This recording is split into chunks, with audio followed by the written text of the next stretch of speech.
ओम नमः सदेभ्यः। ओम नमः सदेभ्यः। ओम नमः सदेभ्यः। आत्म बने परमात्मा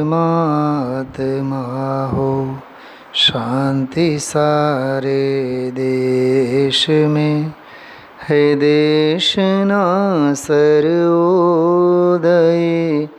महावीर के संदेश में, महावीर के संदेश में। समाधि शतकनी टीका न्यायना અને અધ્યાત્મના સુપ્રસિદ્ધ આચાર્ય પ્રભાચંદ્ર આચાર્યે કરી છે. એની સંસ્કૃત ટીકા પ્રભાચંદ્ર આચાર્ય દ્વારા કરવામાં આવેલી છે. પ્રભાચંદ્ર આચાર્યે ટીકાના શરૂઆતમાં પૂજપાદ આચાર્યનો સમાધિ તંત્રનો પહેલો શ્લોક પ્રસ્તુત કર્યો. એ પહેલાં એમણે એક બહુ સરસ શ્લોક મૌલિક પોતાની ટીકામાં લખી છે. સિદ્ધમ જિનેન્દ્ર મલમ પ્રતિમ પ્રબોધમ નિર્વાણ માર્ગમ અમલમ વિબુધેન્દ્ર વંદ્યમ સંસાર સાગર સમુત્તરણ પ્રપોતમ વક્ષે સમાધિ શતકમ પ્રણિપત્ય વીરમ. તો આ શ્લોકમાં એક બહુ સરસ વાત કરી કે સિદ્ધ અનુપમ જ્ઞાનવાન એટલે અનંત જ્ઞાની, નિર્વાણ માર્ગરૂપ નિર્મળ એટલે વીતરાગ, દેવેન્દ્રોથી વંદનીય તથા સંસાર સાગરને પાર કરવા માટે ઉત્કૃષ્ટ નાવરૂપ એવા વીર જિનેન્દ્ર ભગવાનને પ્રણિપાત કરીને હું સમાધિ શતક કહીશ. આમાં એક બે વિશેષણો તરફ ખાસ ધ્યાન દેવા જેવું છે, જે હવે છેલ્લા વ્યાખ્યાનમાં આજે ગઈકાલે બધી જે માર્મિક ચર્ચાઓ આવે છે, એક આમાં વિશેષણ છે સંસાર સાગરને પાર કરવા માટે ઉત્કૃષ્ટ નાવ રૂપ છે. આપણે ગુરુદેવશ્રીની સ્તુતિ બોલીએ એમાં પણ આ વાત આવે છે. સૌથી પહેલાં સંસાર સાગર તારવા, એ જ વાત છે. આ આચાર્યોની ટીકા, આચાર્યોના ગ્રંથોમાં જ નાવનો રૂપક આવે છે. તો સંસારરૂપી સાગરથી પાર થવા માટે પ્રપોત, પોત એટલે નાવ, પ્ર એટલે ઉત્કૃષ્ટ નાવ.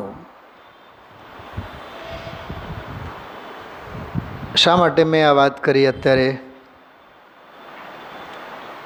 આજના સ્વાધ્યાયમાં 100 નંબરનો જે શ્લોક હતો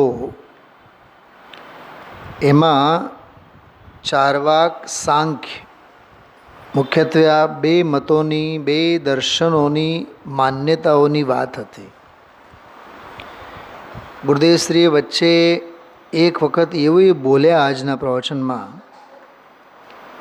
એક સમયની પર્યાય માત્રને જે માને એ પોતે બૌદ્ધ છે. એટલે આપણી જ વાત છે, કોઈ બૌદ્ધની વાત નથી.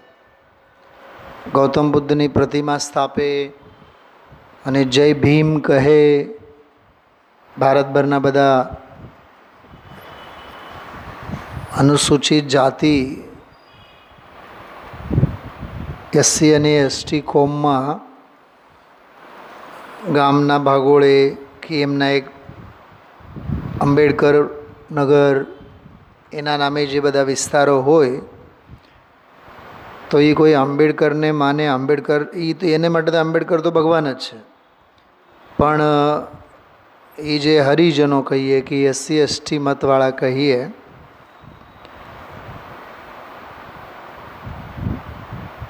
અને એ બુદ્ધને માને, ગૌતમ બુદ્ધને માને, પણ એ બહુ સ્થૂળ માન્યતા છે. ગૌતમ બુદ્ધને અહિંસાના પ્રતીક સ્વરૂપ. આખું તિબેટ અને ચાઇના ગૌતમ બુદ્ધને માને. નેપાલ, ભૂતાન, આખું તિબેટ. શ્રીલંકામાં જાઓ તમે, શ્રીલંકામાં ઘણા બધા એવા દેશો છે જ્યાં સમ્રાટ અશોકના કાળથી જ બૌદ્ધ ધર્મનો ઘણો વર્ચસ્વ રહ્યો. આજની એ તારીખમાં છે. હવે ભગવાન મહાવીરના અહિંસા સિદ્ધાંત સાથે દુનિયાના વિદ્વાનો ગૌતમ બુદ્ધને ગમે તેટલા સમાન માનતા હોય, પણ મહાવીર ભગવાનને માનનારા જૈનો, એટલે આપણી વાત કરીએ કે પાણીએ ગાળ્યા વગર વાપરતા ન હોય અને જે ખંડ વસ્ત્રો પહેરેલા બધા બૌદ્ધ સાધકો, બૌદ્ધો બધા માંસ માછલા તો ખુલ્લે દિલથી ખાય છે, પ્યોર માંસ વક્ષી છે. ભગવાન મહાવીર સાથે ક્યાં સમાનતા થાય, એમની સરખામણી થાય? મૂર્ખ છે દુનિયા, ઊંડે ઉતરીને વિચાર જ નથી કરતી. મૂળ વાત સમજો. જ્યારે ફિલોસોફીની વાત આવે, દર્શનની વાત આવે, દર્શન એટલે દાર્શનિક વિષયના સંદર્ભમાં ફિલોસોફી, તત્વજ્ઞાન, તો જુદા જુદા દર્શનોની માન્યતાઓ છે. જે આપણે ઓલા 5 પ્રકારના અર્થ કરીએ ને, આપણે શબ્દાર્થ, નયાર્થ, આગમાર્થ, મતાર્થ અને ભાવાર્થ, એમાં એક મતાર્થ આવે. મતાર્થ એટલે જાત જાતના બધા મતો છે, માન્યતાઓ છે. તમે 39મી ગાથા સમયસારની વાંચો, એમાં 8 માન્યતાઓની વાત છે. 8 જાતની માન્યતાઓ, 8 મતોની વાત આવે છે. પછી 40, 41, 42 આ બધી ગાથાઓમાં એનું ખંડન પણ આવે છે. એ 39મી જ ગાથામાં એવી વાત આવે કે પંચ મહાભૂતોથી જીવ પેદા થાય છે, આત્માની સત્તા છે, એવી બધી ચર્ચા એમાં આવે છે. તો આમાં જે છે ને, જાત જાતના મતોમાં મુખ્યત્વે 6 દર્શનોની ચર્ચા ભારત સાહિત્યમાં, ભારતીય દાર્શનિક સાહિત્યમાં આવે છે. અને એ 6 દર્શનોની એમના વર્ગીકરણ 2 પ્રકારે હોય છે. એક આસ્તિક અને નાસ્તિક. તમારા માટે સાવ નવો વિષય છે. અમે લોકો તો આ બધા બહુ માથું ફોડીને આવ્યા છીએ જયપુરથી. 7-8 વર્ષથી ભણવામાં આવે જ ભારતીય દર્શન. હજારો પાના વાંચવાના હોય. મારી પાસેથી પુસ્તકો હજી રાખેલા છે, ભારતીય દર્શન અને પાશ્ચાત્ય દર્શન. પાશ્ચાત્ય દર્શનનો પુસ્તક તો એવો છે, એમાં 4 સમયસાર આવી જાય છે. કદમાં તો આનાથી નાનો, પણ 4 સમયસાર આવી જાય એમાં. એક તો એવડા ઝીણા અક્ષરો, અને દરેક પાનામાં જેમ આમ છાપામાં ન હોય, છાપામાં આમ ભાગ હોય, એક પાના ઉપર આમ 3 ભાગ, બીજા પાના ઉપર 3 ભાગ, અને એક પાનામાં આમ લીટી ગણો ને 150 લીટી. 12મા ધોરણમાં હતા અમે લોકો ત્યારે. પાશ્ચાત્ય દર્શન વાંચ્યા, એમાં સોક્રેટિસ, પ્લુટો, એરિસ્ટોટલ, ફ્રેન્કલિન, આવા જાત જાતના બધા વિદેશી ગ્રીક ફિલોસોફરો એ સૌંદર્ય અંગે શું કહે છે, આત્મા અંગે શું કહે છે, જગત અંગે શું કહે, ઈશ્વર અંગે શું કહે, એવી બધી માન્યતાઓની વાત આવે. ભારતીય દર્શનમાં આસ્તિક અને નાસ્તિક. હવે એ લોકોની આસ્તિકની વ્યાખ્યા શું છે? શૈલાબેન એમાં લખે છે, એ લોકો બલદેવ ઉપાધ્યાય, કપિલદેવ દ્વિવેદી, આવા બધા લેખકોના સેંકડો પુસ્તકો છે. એમાં હવે જે વેદાનુયાયી છે, જે ઈશ્વરની સત્તામાં માને છે, જે વેદોની સત્તામાં માને છે, એ આસ્તિક. તો ત્યાં જ આપણું જૈન દર્શન બહાર નીકળી જાય છે કે ભાઈ ઈશ્વરવાદી તો જૈન દર્શન છે નહીં. હા, હું કરું છું એમ તો માનીએ છીએ આપણે.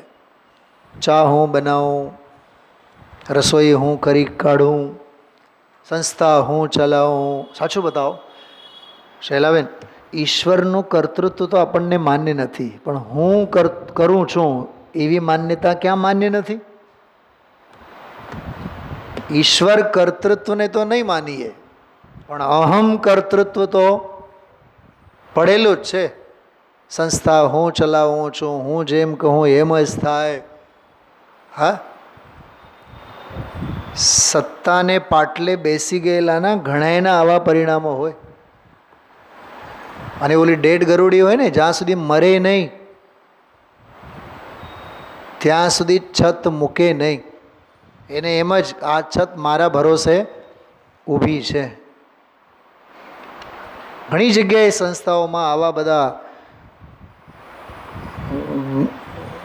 ડેડ ગરોડિયાવાળી માનસિકતા ધરાવનારા ઘણા હોય છે. મૂકે જ નહીં, કેમે નહીં મૂકે. એટલે ગુરુદેવશ્રી એક બહુ સરસ વાત કરી, દેહની મુદત છે, દેહ તો તને છોડશે, દેહ છોડે એ પહેલાં તું દેહને છોડ તો તારી બલિહારી છે. ક્રિકેટરોમાં એમ હોય છે કે મેં કરીને ક્રિકેટમાંથી ટીમમાંથી નહીં નીકળે તો લાત મારીને કાઢે. પછી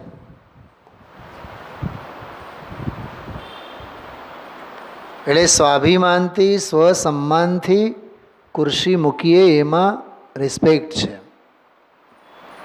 સ્વસ્થતાથી સમાધિપૂર્વક દેહને છોડીએ એમાં આત્મસન્માન છે. બાકી દેહ બુદ્ધિ છે. સબળતા દેહને છોડવો એ આત્મધર્મ નથી, દેહ ધર્મ છે. શું સાંભળો છો કાકા?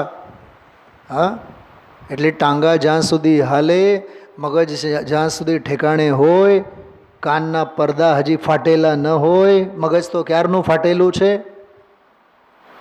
ત્યાં સુધી આત્મકલ્યાણ કરી લેવાનું.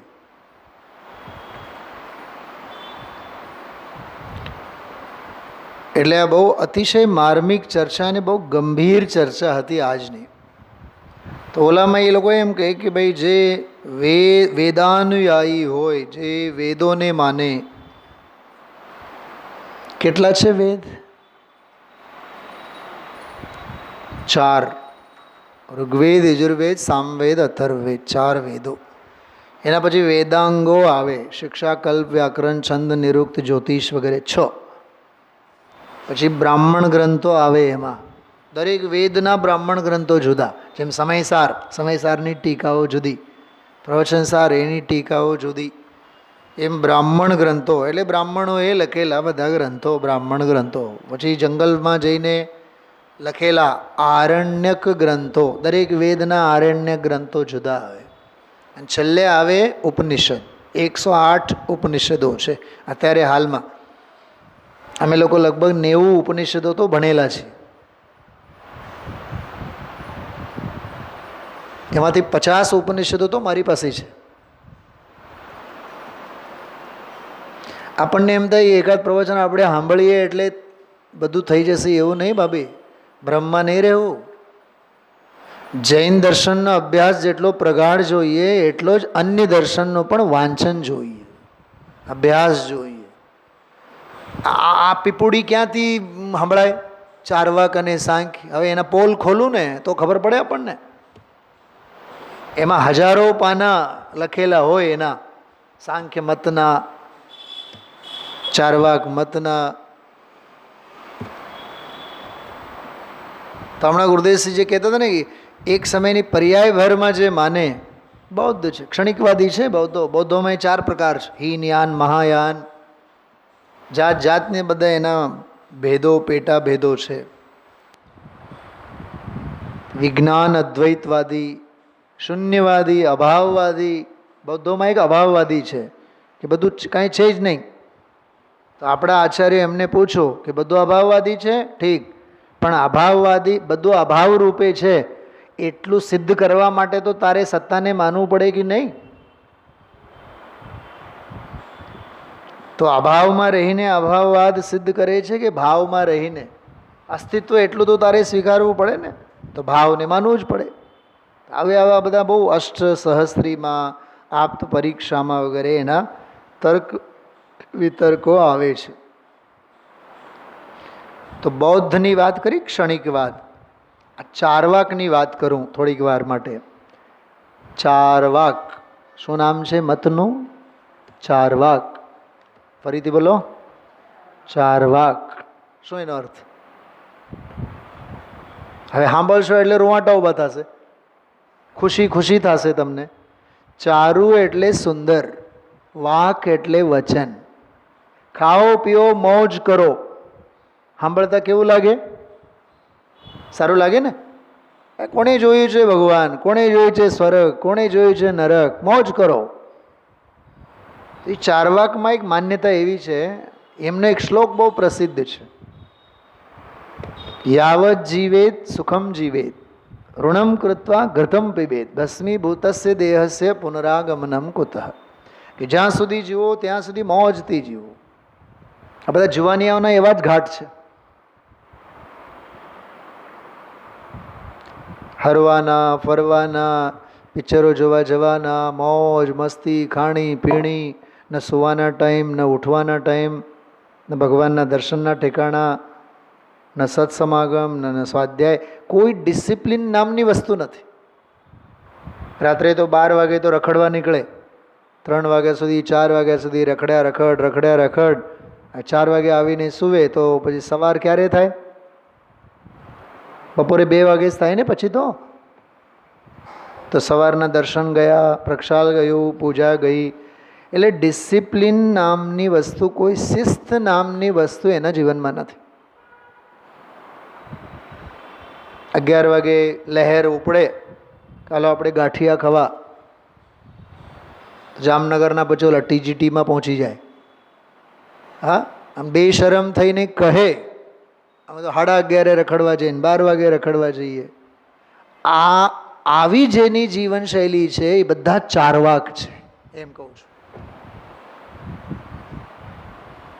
અચ્છા, મા બાપ એ ધક્કો મારે, જાઓ રખડી આવો. ઘરે બેઠા બેઠા શું કરો? થોડોક હરો ફરો, પોતાના ભાઈબંધ દોસ્તાર સાથે હળો મળો. સાધર્મી સાથે મિત્રતા માટે કોઈ દી નહીં કહેશે. વિદ્વાન સાથે મળવા માટે કોઈ દી નહીં કહે. ચલો આજે રજા છે તો પંડિતજીએ ઘરે હશે, ફોન કરો, જાઓ, કલાક એક બેસીને સત્સંગ કરીને આવો. હરામ કોઈ દી કહે તો મને નથી. આ 28 વર્ષમાં મને અનુભવ નથી કોઈ દી કોઈ યંગ કપલ મારી પાસે આવ્યો હોય. અમને રાત્રિ ભોજન કરનારાનો સાથ જોઈએ, અમને અભક્ષ ભક્ષણ કરનારાનો સાથ જોઈએ, અમને 5 સ્ટાર હોટલમાં રહીને મોજ માણનારાનો સાથ જોઈએ. પંડિતજી આવે તો પછી સાથે વાંધો પડે ને. એ રાત્રે ખાતા ન હોય, એની નજરની સામે આપણે કેમ કરાય? બોલો, તને પાપનો પ્રેમ છે. આજે બોલો 200 નંબરનો કળશ જે યાદ કરતા હતા ને શૈલાબેન, એ કળશ સમજવા જેવું છે. આલંબનતામ સમતિ પરતામ તે યતોદ્યાપી પાપા, એવું લખ્યું છે એમાં. ભલે ને સમિતિઓનું પાલન કરે, વ્રત સમિતિઓનું આલંબન કરે, પણ તે છતાં પણ પાપી છે. પાપ છે એવું લખેલું છે, પાપી નહીં, પાપ છે સાક્ષાત. તો સમિતિ કોને હોય? ગ્રહસ્થને થોડીક હોય, મુનિરાજને હોય. દ્રવ્યલિંગી મુનિરાજને ત્યાં પાપ કીધું છે. પ્રવચનસારની છેલ્લી ગાથાઓમાં જે વાત કરી ને, પંચરત્નવાળી ગાથાઓ, દ્રવ્યલિંગી મુનિ એટલે સાક્ષાત આશ્રવ તત્વ છે, બંધ તત્વ છે, સંસાર તત્વ છે. ભાવલિંગી સંત જે છે એ સાક્ષાત મોક્ષ તત્વ છે. એ જ વાત છે. 200 નંબરનો કળશ, 200, હા, ગાથાની વાત કરીને એમાં આ બધા કળશો આવે છે. 141, 42, 41 તો ઓલો શક્તિવાળો છે. અચ્છા અચ્છા સ્વયં ઉચ્છલંતી યદિમાં. તો આ બધા સંવર નિર્જર અધિકારમાં આવે છે બધું આ પ્રકરણ. એટલે ચારવાક એટલે મોજ ગમે, મસ્તી ગમે. ચારુ એટલે સુંદરતા ગમે, જે ચિત્તને હરે ગમે, 5 ઇન્દ્રિયોનો પોષણ આપે. તો ચારવાકવાળા એવા છે. આજકાલના જેટલા વિજ્ઞાન અદ્વૈતવાદી છે ને, વિજ્ઞાનવાદીઓ, સાયન્સમાં માનનારા, એ બધા ચારવાકવાળા છે. બસ સાયન્સ છે, જ્યાં સુધી આ ફિઝિકલ છે, શરીર છે, ત્યાં સુધી આપણે છીએ. બાકી તો કોણ સ્વર્ગ, કોણ નરક, કોણ પુણ્ય, કોણ પાપ, એ ચારવાકવાળા એવા છે. બોલો, જુવાનીઓને સ્વાધ્યાય વિના જીવન જાય છે, ચિંતા છે એની? હા, પૈસા નથી કમાવી શકતા એની તો દિનારાત ચિંતા છે. ધંધામાં જરી ક્યાંક ઓટ આવે તો ચિંતા છે ને, પછી રાત નીંદર નહીં આવે. કાલ રાત્રિનો જે સ્વાધ્યાય લીધો ને આપણે વિશેષ 7 ભયો સંબંધી, જે લોકોએ સ્વાધ્યાય ન સાંભળ્યો હોય ચોક્કસ સાંભળજો, નવો પ્રમેય છે. એમાં મેં વાત કરી હતી ઇહલોક ભયમાં, કે મારી કોઈ નિંદા કરે છે, મારા કોઈ વખાણ કરે છે, સંપત્તિ વધે છે, સંપત્તિ ઘટે છે. આ 4 જ પોઈન્ટ લીધા છે શૈલાબેન. 4 પોઈન્ટમાં જગતના બધા જ કષાય ભાવો આવી જાય છે. કેમ કે કોઈ નિંદા કરે છે તો ગમતું નથી એટલે દ્વેષ, કોઈ વખાણ કરે છે તો ગમે છે એટલે રાગ. તો ધંધા તો બે જ છે, રાગ અને દ્વેષ. અને આમ તમે જુઓ તો ધંધો તો એક જ છે, કષાયનો. કેમ કે રાગ અને દ્વેષ બેઉ કષાય છે. દિન રાત શુભાશુભ ભાવોं से मेरा व्यापार चला करता. એમ તો ઇહલોક, આ લોક સંબંધી સંપત્તિ આવી, પૈસા મળ્યા. એક વાત યાદ રાખજો, જેટલો પૈસાનો પ્રેમ છે એટલી પાપની વાસના છે. એ ભલે ને નોટ રૂપે હોય ન હોય, પણ વિષય ભોગો રૂપી, સામગ્રી રૂપી છે ને, સામગ્રી જે ગમે આપણને, એ બધી પાપની વાસના છે. એ બધું ચારવાકપણું છે, એમ હું કહેવા માંગુ છું. ભૌતિકવાદી બધા ચારવાક, ભોગવાદી બધા ચારવાક.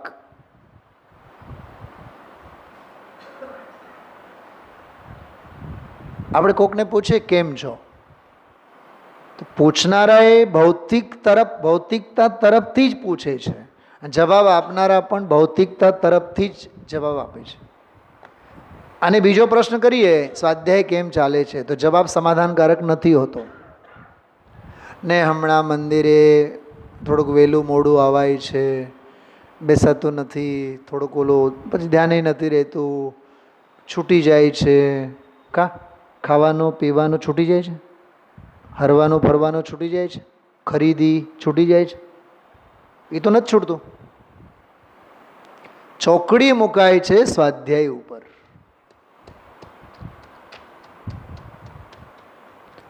સ્વાધ્યાય જેના જીવનમાંથી છૂટે છતાં રંજ ન રહે, નિર્મલાબેન, એના જેવું મલિન ચિત્ત કોઈનું નથી. એ ચારવાક છે. એવો એનો ભાવ ભાષણ કરવાનો. કહેવાતા જૈનો પણ એ ચારવાક છે. સાસુમાં હમણાં એમ કે જાઓ સ્વાધ્યાયમાં, અથવા પુત્ર વધુ સાસુને કહે, સાસુમાં જાઓ મંદિરે સ્વાધ્યાયમાં. ખોટું લાગે, સમજી લેવાનો એ ચારવાક છે. અને એમ કહે કે જાઓ જમ્મુ કાશ્મીર ફરવા, કુલ્લુ મનાલી, મરવા. અત્યારે તો વરસાદના દિવસોમાં મોજ મસ્તીની વાતો જીવોને ગમે, તો જેને 5 ઇન્દ્રિયના વિષયોની પ્રવૃત્તિ સંબંધી વચન વ્યવહાર ગમે, બધા ચારવાક છે. જે ચારવાકો એમ માને છે આત્મા બાત્મા કોઈ છે જ નહીં. પૃથ્વી, જલ, વાયુ, વનસ્પતિ, અગ્નિ, આ 5 ભૂતો તત્વ કહેવાય એને. આ પંચ તત્વો ભેગા થાય એટલે આત્મા પેદા થાય. દાખલો કેવો આપે કે ચૂલો છે, લાકડા છે, તપેલું છે, પાણી છે, દાળ બાળ નાખો અને પછી જો અગ્નિ પ્રગટાવે તો એના નિમિત્તે દાળ બાળ બધું ચઢે અને રસોઈ તૈયાર થાય. એમ 5 મહાભૂતોને લીધે આત્મા પેદા થાય છે. અને જ્યારે આત્મા મરે છે, જીવ જાય છે, ત્યારે આત્મા 5 મહાભૂતમાં વિલીન થાય છે. આપણે જૈનો પણ આ ભાષામાં બોલીએ છીએ. હા, કોણ હતા આપણા હમણાં ચીફ મિનિસ્ટર ગયા ને આપણા, શું નામ, સૌરાષ્ટ્ર કલા કેન્દ્ર, વિજયભાઈ રૂપાણી. રૂપાણી સાહેબ 5 મહાભૂતમાં વિલીન થયા. તું મુમુક્ષુ છે? તું જૈન છે? પંચભૂતની માન્યતા ચારવાકની છે, તો આપણે બોલીએ છીએ.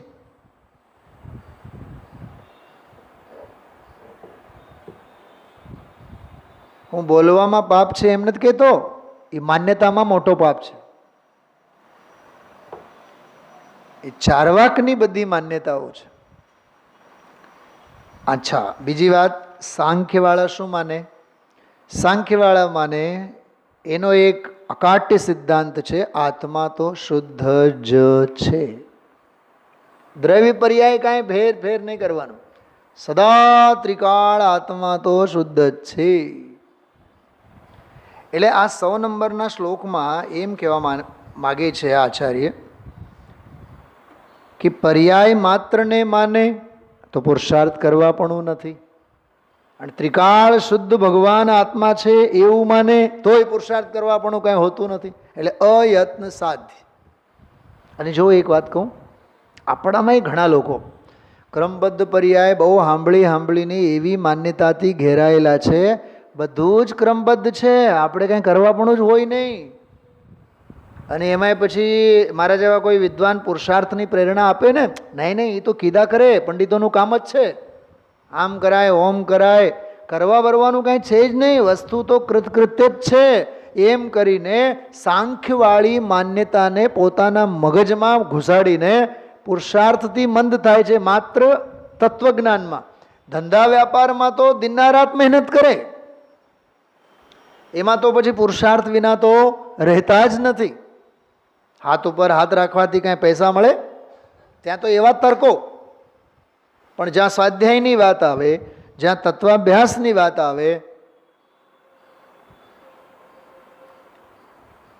બહુ વર્ષોની પહેલાંની વાત છે, કંઈક સ્વાધ્યાયમાં, સવારના સ્વાધ્યાયમાં ભક્ષ અભક્ષ સંબંધી મેં વાત કરી, એટલે 2-3 દિવસ વિષય ચાલ્યો હતો.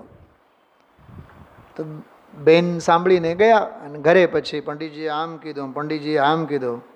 તો રીતસર એ ભાઈ સાહેબ એના વરરાજા મારી સાથે બાજવા આવ્યા.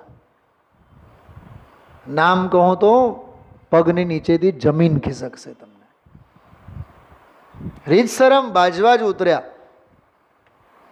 કેમ કે હું હજી નવો હતો. પણ તમે લોકો પંડિતો બધા આવું બધું કીધા કરો છો, આત્મા રહી જાય છે, ખાણીપીણી અંગે તમે કહો છો, ઘરે આવીને પછી રસોઈ પાણીમાં અમારે ખાવાનું હોય, ઓલી પછી ના પાડે. મનમાં કીધું, એ નરકે જવાની, તું એ નરકે જ જવાનું. તુકારે તો નહોતો બોલ્યો, પણ બહુ વિવેકથી મેં જવાબ આપ્યો હતો. એટલે આ જીવને ભક્ષ અભક્ષ અંગે સાંભળવાની તૈયારી નથી, એમ કહેવા માંગુ છું. એને સદાચાર અંગે હજી શબ્દો ગમતા નથી, આચરણ તો શું ગમે. સંયમની વાત હજી એને સુહાવતી નથી. સંયમ શું સુહાવશે? એ ચારવાક છે. આવો એનો ભાવભાષણ 6 દર્શનો અંગે, ષડ દર્શન અંગે, જો સાંખ્ય, યોગ, બૌદ્ધ, ચારવાક, વેદાંત, મીમાંસક અને જૈન, આ બધા મતો છે. એમાં મીમાંસકમાં કુમારીલ ભટ્ટ, પ્રભાકર ભટ્ટ, ઘણા બધા પેટાભેદો બધા છે. અદ્વૈત બ્રહ્માને માનનારા બધા વેદાંતવાળા, આ વિવેકાનંદવાળા, સ્વામિનારાયણવાળા, બધા ઈશ્વર કર્તૃત્વમાં માનીને બેઠા છે. અહીંયા તો 3 મતોની વાત આવી હતી, ચારવાક, સાંખ્ય અને બૌદ્ધ. તો બૌદ્ધ તો પર્યાય માત્રને માને, ચારવાક ભૌતિક દુનિયા માત્રને માને, અને સાંખ્ય જે છે એ ત્રિકાળ બસ ભગવાન આત્મા શુદ્ધ જ છે. એક શબ્દ આવે છે સદાશિવ, સદાશિવને માને. સદાશિવ નામનો પણ એક મત છે. એટલે આત્મા તો હંમેશા શુદ્ધ જ છે. જો જૈન દર્શન પણ એમ જ કહે છે, પણ નિશ્ચય નયે, શુદ્ધ નયે, પર્યાયમાં નહીં. જો એ પર્યાયમાં શુદ્ધ હોય તો પછી એને પુરુષાર્થનું ક્યાં કરવા પણ છે? તો ટોડરમલજી સાહેબે નિશ્ચયાભાસીની માન્યતામાં એની ચર્ચા કરી છે કે જો પર્યાયમાં શુદ્ધ હોય તો પછી પુરુષાર્થ કરવા પણ નથી ને. કર્મ અને નો કર્મથી બંધાયેલો ન હોય તો પછી એને પુરુષાર્થ કરવા પણ છે નહીં. અચ્છા, બીજી વાત હું આપને પૂછું, આજના પ્રવચનમાં જે ગુરુદેવશ્રી કીધું,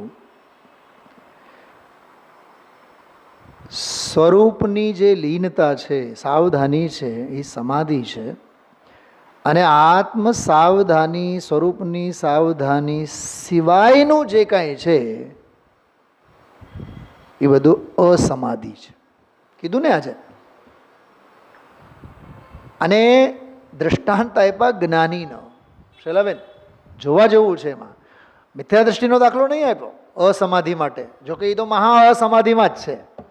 પણ જ્ઞાનીને પણ સ્વરૂપની દ્રષ્ટિ સિવાય, સ્વરૂપની લીનતા સિવાય જેટલી બહિર્દ્રષ્ટિ છે, જેટલો એને પરલક્ષી રાગ વર્તે છે, તે અસમાધિ છે.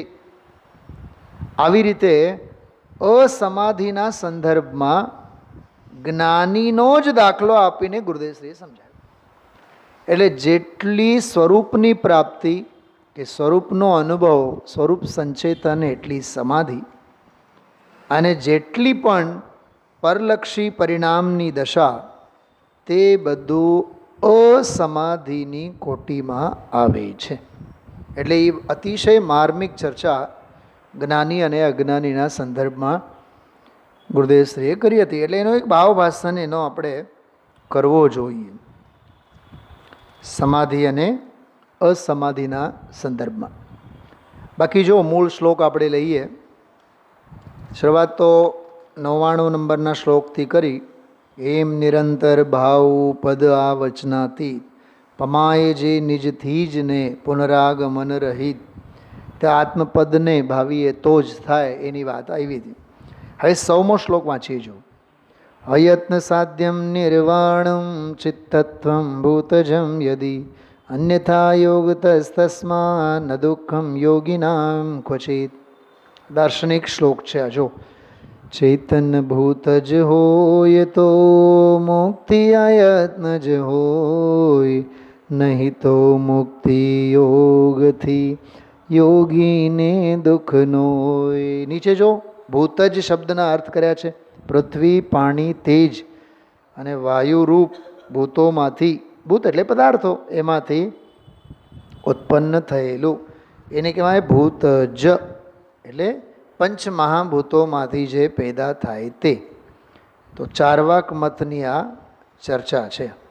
થોડીક શરૂઆતમાં આજે બહુ ગંભીર ચર્ચા ગુરુદેવશ્રી કરી કે સમાધિ તંત્ર એટલે સમાધિ શાસ્ત્ર અથવા સમાધિરૂપ ઔષધિ, જે ઔષધિથી ભવ, જન્મ મરણ રોગ મટે. તો કહે છે કે જન્મ મરણ રહિત એનો સ્વભાવ જ શક્તિરૂપે પરમાત્મા છે. ભગવાન આત્માનો સ્વભાવ અબદ્ધ સ્પષ્ટ એટલે કે મુક્ત છે. એની મુક્ત થવાની જ એનામાં શક્તિ છે. અને આ આત્મા જે છે એ પરમાત્મા થવાની શક્તિ એટલે કે પૂર્ણ પરમાત્મા દશા પર્યાયમાં થાય એવી એનામાં તાકાત છે. વર્તમાનમાં પૂછું એમાં શ્રોતાએ કે હા, અરે વર્તમાનમાં ની ક્યાં વાત કરો છો? ત્રિકાળ, ત્રિકાળ શક્તિ છે એને. પરમાત્મા થવાની પરમ સ્વરૂપની પ્રાપ્તિ પર્યાયમાં પૂર્ણ આનંદ અને પૂર્ણ જ્ઞાનની પ્રાપ્તિ એવી થવાની શક્તિ પોતામાં મૌજૂદ છે. તે શક્તિનું સમ્યક પ્રકારે શ્રદ્ધાન જ્ઞાન કરી. એમ કરીને પછી ઓલા છોટાભાઈની થોડીક વાત કરી. બીજો ફકરો જો. પરમાત્મ સ્વરૂપ શુદ્ધ ચૈતન્ય ઘન પરમ આનંદ સહજ નિજાત્મ વીતરાગ આત્મ સ્વભાવના આનંદના રસમાં જે લીન જ છે સ્વરૂપ, એ 16 આના સ્વભાવ અને આનંદથી ભરેલો સ્વભાવ છે. એ પોતામાં શક્તિનું સમ્યક પ્રકારે શ્રદ્ધાન. હવે ગઈકાલનો સ્વાધ્યાય જે લોકોએ સાંભળ્યું હોય એમાં મેં એક ગુરુદેવશ્રીને બોલ લીધો હતો 15મી વારના પ્રવચન સારને આધારે. ભગવાનની સાથે સરખામણીની વાત હતી. એ વાત શ્રદ્ધામાં આવી જોઈએ. આજે ઓલા વારિયાની વાત કરી ને કે કારણ પરમાત્મા છે, પણ માન્યું ક્યાં છે? જ્ઞાનમાં ધારણામાં અવધારી લીધું છે. એમ અહીંયા કહે છે કે 16 આના સ્વભાવ અને આનંદથી ભરેલો ભગવાન છે. એ પોતામાં શક્તિનું સમ્યક પ્રકારે શ્રદ્ધાન, પણ એની શ્રદ્ધામાં એ આવવું જોઈએ. જો શ્રદ્ધામાં આવવું જોઈએ, વિશ્વાસ એને આવવો જોઈએ. હું તો પૂર્ણ આનંદ અને પૂર્ણ વિતરાગ મુક્ત સ્વરૂપ જ છું. અરે વસ્તુ છે એ તો કૃત્ય જ છે એવું એના વિશ્વાસમાં, રુચિમાં, શ્રદ્ધામાં પોષણ આવવું જોઈએ. ભાષા જો પોષણ એનો થવો જોઈએ એમ. આ બધા ઉદ્ગારો બહુ અદ્ભુત હોય છે. રુચિનું પોષણ જે તત્વજ્ઞાન સબર ન હોય તો બધું નકામું છે એમ કહેવા માગે છે. 394 પાનું જુઓ, બીજો ફકરો. બીજા ફકરામાં એક બહુ અતિશય માર્મિક ચર્ચા છે, એની વાત હું લેવા માગું છું. જો એમાં જ્ઞાન રસ સાંભળ્યો શબ્દ કોઈ દી? જ્ઞાન રસ. જ્ઞાન શબ્દો સાંભળ્યો છે, પણ જ્ઞાન રસ, જ્ઞાન રસ એ સત્વનું સત્વ. જ્ઞાન રસ, જો શબ્દ જો, સત્વનું સત્વ, જ્ઞાન રસ, જ્ઞાનથી પરિપૂર્ણ પડેલું છે. આનંદના રસથી પરિપૂર્ણ પડેલું તત્વ છે. એમ શ્રદ્ધા જે અંદર ગુણ છે, એવા શ્રદ્ધા ગુણથી પરિપૂર્ણ પહેલું એ તત્વ છે. પ્રગટ શ્રદ્ધા બીજી વાત છે. શૈલાબેન, આના ઉપર ધ્યાન જવું જોઈએ. પ્રગટ શ્રદ્ધા જે સમ્યક દર્શન કહો, ક્ષાયિક સમ્યક દર્શન કહો, પ્રગટ શ્રદ્ધા એ બીજી વાત છે. અને શાંત શાંત શાંત, એકલો શાંત રસ. શું બોલે આગળ ગુરુદેવ? બોલો. એકલો શાંત રસ એટલે બોલો. શાંત રસને ચારિત્ર સાથે સરખાવ્યા. કેટલી અધ્યાત્મની મસ્તી છે. વીતરાગ ભાવ, શાંત ભાવ, ચારિત્ર ભાવ. તો એવી રીતે સ્વભાવ ભાવનો મહિમા કરતાં કરતાં ખરેખર ગુરુદેવશ્રીનો અધ્યાત્મ, એનું જે પોતાનું ઘોલન અને પછી પ્રસ્ફુટન સભામાં, એ અદ્ભુત છે, અલૌકિક છે. શ્લોક તો આવવાનો છે દાર્શનિક વિષયને લઈને, પણ ગુરુદેવશ્રીની અધ્યાત્મની મસ્તી ક્યાંય છૂટતી નથી. એટલે સ્વાધ્યાયમાં આપણે એનો આખો જે અધ્યાત્મ છે એનો લાભ લેવો જોઈએ.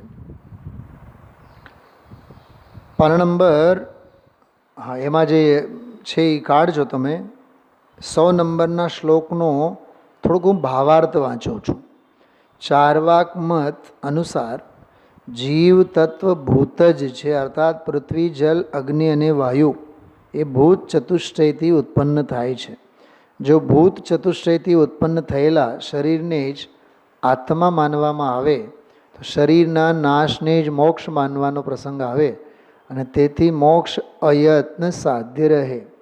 નિર્વાણ માટે અન્ય કોઈ પુરુષાર્થની જરૂર રહે નહીં. માટે શરીરનો નાશ થતાં આત્માનો અભાવ માનવો અને આત્માના અભાવને મોક્ષ માનવો, એવી ચાર્વાકોની જીવાત્મા સંબંધી કલ્પના છે, પણ એ બ્રહ્મમૂલક છે, મિથ્યા છે. સાંખ્ય મતાનુસાર જો આત્મા ભૂત જ અર્થાત સર્વથા સ્વભાવ સિદ્ધ શુદ્ધ સ્વરૂપ જ છે, સાંખ્ય મતવાળા એવું માને, તેને સર્વ અવસ્થાઓમાં શુદ્ધ જ માને છે. નિર્વાણ માટે સમ્યક જ્ઞાન, ધ્યાન, તપાદિરૂપ પુરુષાર્થની તેમને આવશ્યકતા નહીં જણાતી હોવાથી તેમના મતે મોક્ષ અયત્ન સાધ્ય છે. ઓલા માટે અયત્ન સાધ્ય છે, આના માટે અયત્ન સાધ્ય છે. માટે સાંખ્યની કલ્પના પણ યુક્તિસંગત નથી. હવે સાથે ગુરુદેવશ્રીએ બૌદ્ધની પણ વાત કરી હતી. પર્યાય માત્રને જે માને, હવે એ પુરુષાર્થ શું કરે? એટલે ત્રણેય મતોનું ખંડન આમાં આવ્યું. અને હવે જૈન મતની વાત આવી. જો જૈન મતાનુસાર સ્વરૂપ સ્વસંવેદનાત્મક ચિત્તવૃત્તિના નિરોધના દ્રઢ અભ્યાસ દ્વારા. કેવો અભ્યાસ? દ્રઢ અભ્યાસ. જૈન મતાનુસાર સ્વરૂપ સંવેદનાત્મક ચિત્તવૃત્તિના નિરોધના દ્રઢ અભ્યાસ દ્વારા. જો બેનો સાંભળજો, શાસ્ત્રનો અભ્યાસ નહીં, ચિત્તવૃત્તિના નિરોધના દ્રઢ અભ્યાસ. શાસ્ત્રાભ્યાસની વાત જ નથી માર્ગમાં.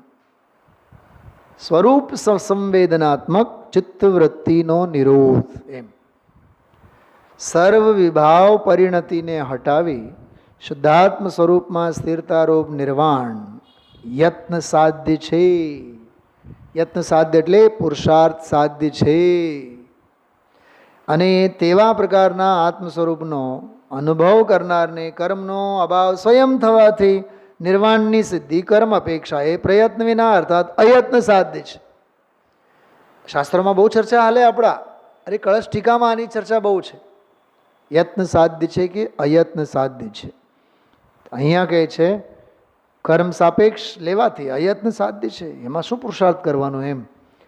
કેમ કે કર્મ પૂદગલ છે, તેની અવસ્થા જીવ કરી શકતો નથી.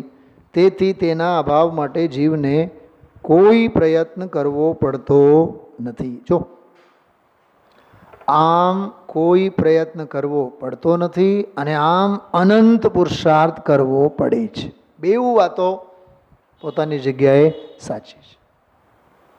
ખ્યાલમાં આવ્યો?